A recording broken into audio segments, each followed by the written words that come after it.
उसके बढ़ते हमलों और अपने मरते लोगों को देख खुद सिनालोआ कार्टेल के हेड एल चैपो ने साल 2015 में उससे एक डील की, जिसमें उन्होंने अपने अपने कॉर्नर्स और ट्रैफिकिंग रूट्स बांटकर प्रॉमिस किया कि वो फिर कभी एक दूसरे को निशाना नहीं बनाएंगे।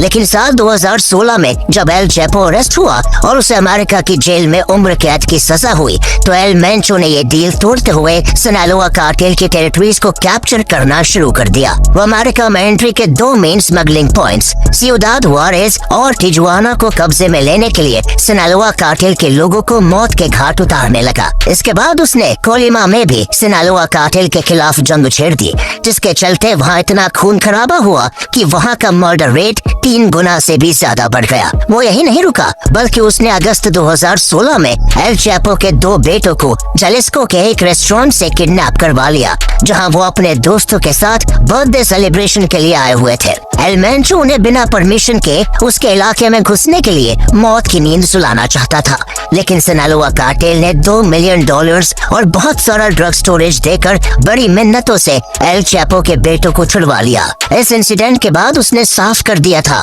कि अब एल चैपो का टाइम खत्म हो चुका है और मेक्सिको का सबसे बड़ा ड्रग लॉर्ड और डॉन वो खुद है।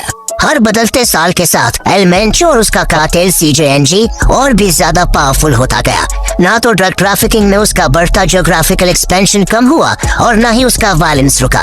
अपने रास्ते में आने वाले हर शख्स को उसने मिट्टी में मिला दिया। जिसे मारने में वो नाकाम रहा, उसका उसने इतना बुरा हश्र किया कि उन्हें हर दम मौत का डर सताने लगा और वो चैन की नींद गवा बैठे। साल 2020 में उसकी गैंग CJNG ने मेक्सिको के सबसे सेफेस्ट इलाके पैसियो डे ला रिफॉर्मा में मेक्सिको सिटी के पुलिस चीफ ओमार गार्सिया हरफुक के काफिले को ट्रक से ब्लॉक कर उन पर भयानक हमला कर दिया।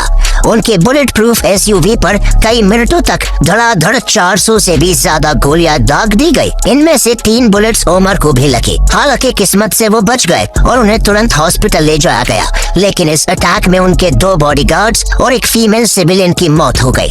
ओमर ने होश में आने के बाद हॉस्पिटल बेड से लेटे हुए ही सबसे पहले एक ट्वीट किया, जिसमें उन्होंने एल मेंचो को इस हमले का जिम्मेदार बताते हुए उसे मेक्सिको का सबसे बड़ा क्रिमिनल करार दिया।